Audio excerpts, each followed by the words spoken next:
Have you ever wondered why our dreams seem to be out of reach? Have you ever wondered why it seems like we have to wait for eternity for our dreams to actualize? Have you ever wondered why it seems like some people are just out here living their dreams? Well, I have the answer for you. But before we get to that, I want to mention that you are not alone. If you are still trying to achieve your dreams and you're still creating dreams and you're trying to actualize them, you're not alone. There are a lot of us out here that, we have dreams, but we don't know how to actualize them. And the answer to all those questions has to do with our self-concept, the concepts we hold of ourselves.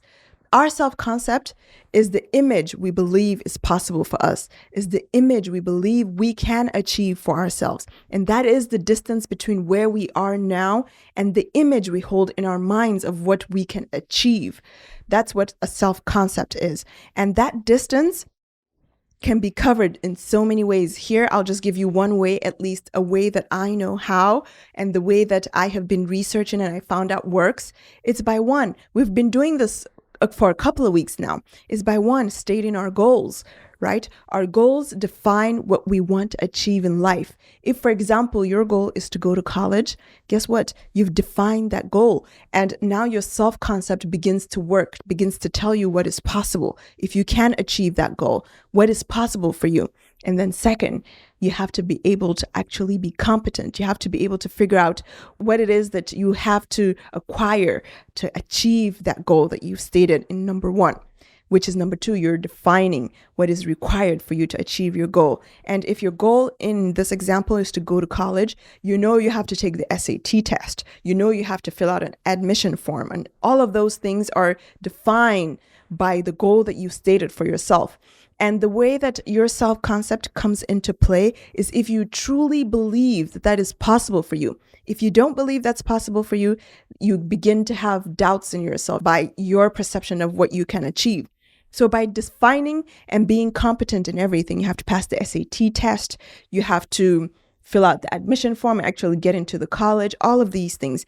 And lastly, is everything I mentioned on this podcast is executing. You have to execute things to be able to achieve your goals. And the thing is, when you actually start executing, you begin to build a level of self-confidence for yourself, right? And your self-concept begins to grow and the margin begins to get bigger because now you've seen that what's possible for you, and you begin to expand your horizon. You begin to expand what's possible for you. A couple of episodes back, I mentioned something about us being internally driven, and it's what is inside of us that we project outside. And everything that we project outside is partly due to our self-concept. Everything is defined by what we believe is possible for ourselves. And for me, the way you cover that gap is by doing all these three things. And I will add something lastly to it, which is affirmations. Affirmations is very important. I learned an affirmation, I think a couple of weeks back, which is I am responsible. Once you say that so many times, I am responsible, I am responsible, I am responsible, you begin to know that nothing outside of you exists. You have to do it for yourself. No one's going to come to motivate you. No one's going to come to want to help you change or help you transform your life. You have to do it yourself. You have to make the first move and everything begins to fall into place. Okay, so again, we're going to state our goals, which is important. We're going to define what is required for us to achieve our goals. And then we're going to start executing them. All right, guys, see you guys next week. Bye.